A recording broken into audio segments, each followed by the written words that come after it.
दोस्तों, हाल ही में जो टेक्नीशियन का एग्जाम हुआ ना, उसके साइंस के सवालों ने कई लोगों को सोचने पर मजबूर कर दिया।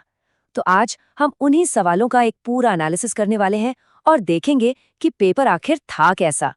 तो सबसे बड़ा सवाल, क्या साइंस के इन 40 सवालों में से 40 स्कोर करना मुमकिन था? आइए एक एक करके इन सवालों को देखते हैं और साथ मिलकर पता लगाते हैं कि ये वाकई में आसान था या इसमें कोई छिपा हुआ ट्विस्ट था। इस एनालिसिस में हम क्या क्या देखने वाले हैं? सबसे पहले पेपर के पैटर्न को समझेंगे, फिर हम फिजिक्स के फोर्स और फॉर्मूलों में उतरेंगे, केमिस्ट्री के रिएक्शंस को देखेंगे और बायोलॉजी की दुनिया की सैर करेंगे। और हाँ, आखिर में हम उन सबसे ज़रूरी कॉन्सेप्ट्स को भी जानेंगे जिन पर फोकस करना बहुत ज़रूरी है। तो चलिए शुरू करते हैं पेपर को डिकोड करने से। ये जो हमारा पूरा एनालिसिस है ना, ये पहली शिफ्ट में पूछे गए असली सवालों पर बेस्ड है, ताकि हमें एकदम क्लियर पता चल सके कि सवाल किस पैटर्न पर थे और उनका डिफिकल्टी लेवल क्या था। सबसे पहले इस नंबर पर गौर कीजिए, 40। पूरे एग्जाम में 40 सवाल सिर्फ और सिर्फ साइंस से थे। इसका मतलब सीधा है, साइंस ही वो सब्जेक्ट था जो गेम चेंजर बनने वाला था। इसीलिए इस एनालिसिस को समझना इतना जरूरी हो जाता है। तो चलिए सबसे पहले बात करते हैं फिजिक्स की। इस सेक्शन में एग्जामिनर ने ये चेक किया कि बेसिक कॉन्सेप्ट्स कितने मजबूत हैं। ये हमें बताता है कि नींव का पक्का होना कितना जरूरी है। अब जरा इस टेबल को देखिए, ये सवाल नहीं बल्कि सीधे सीधे कॉन्सेप्ट्स हैं। जैसे अगर कोई चीज चलकर वापस उसी जगह आ जाए, मतलब डिस्प्लेसमेंट 0 हो तो किया गया काम भी 0 होगा। या फिर ग्रेविटी का नियम, अगर दूरी डबल हुई तो फोर्स 1/4 रह जाएगा। ये ऐसे सवाल थे जिनमें कोई घुमाव नहीं था, बस आपकी बेसिक समझ को परखा गया था। एक न्यूमेरिकल सवाल भी आया था, कॉन्वेक्स मिरर पर। और सच कहूं तो इसे सॉल्व करना बच्चों का खेल था। आपको ऑब्जेक्ट डिस्टेंस यानी u और फोकल लेंथ यानी f दिया गया था। बस इन दोनों वैल्यूज को सीधे मिरर फॉर्मूला में रखना था और v की वैल्यू निकाल लेनी थी। सिंपल, कोई झंझट नहीं। फिजिक्स के बाद अब बारी आती है केमिस्ट्री की। इस सेक्शन में भी एटॉमिक मॉडल जैसे बेसिक टॉपिक से लेकर अलग अलग तरह के रिएक्शंस तक सब कुछ कवर किया गया था। चलिए एक सवाल जो सीधे एग्जाम में आया था वो देखते हैं।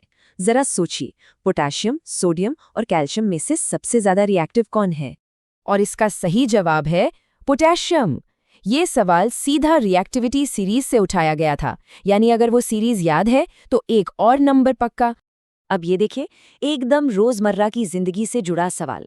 हम सब टूथपेस्ट इस्तेमाल करते हैं, है ना? पर क्यों? ये सिर्फ सफाई के लिए नहीं है।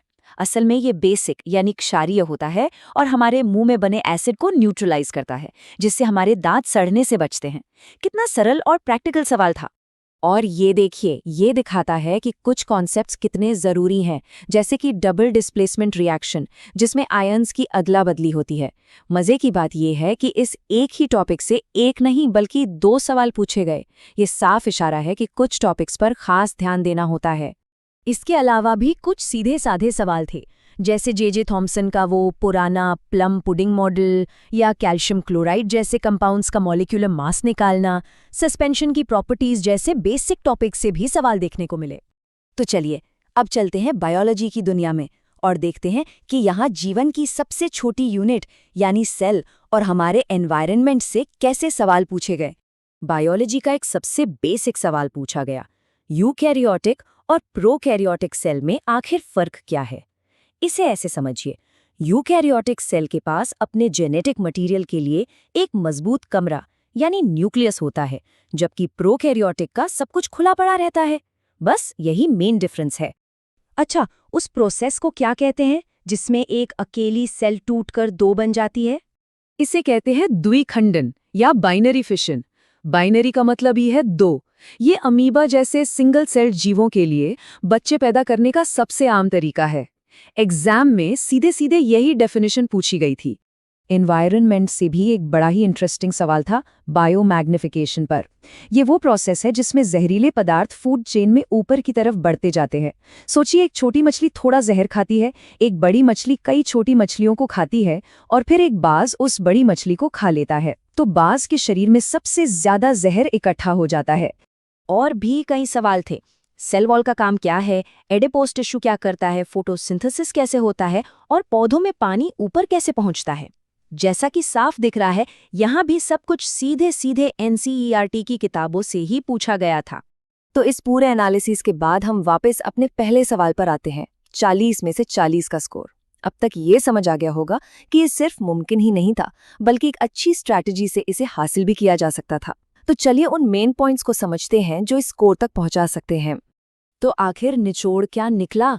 ये पेपर साफ साफ कह रहा है कि मुश्किल सवालों के पीछे भागने से पहले अपनी बुनियाद मजबूत करो। फिजिक्स के नियम, केमिस्ट्री के बेसिक रिएक्शंस, सेल्स के बीच का फर्क और एनवायरमेंटल साइंस के मूल सिद्धांत, अगर इन पर पकड़ है तो आधी से ज्यादा जंग तो वहीं जीती जा चुकी है।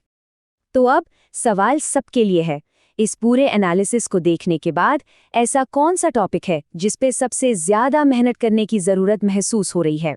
इस पर सोचिए और अपनी तैयारी को एक सही दिशा दीजिए।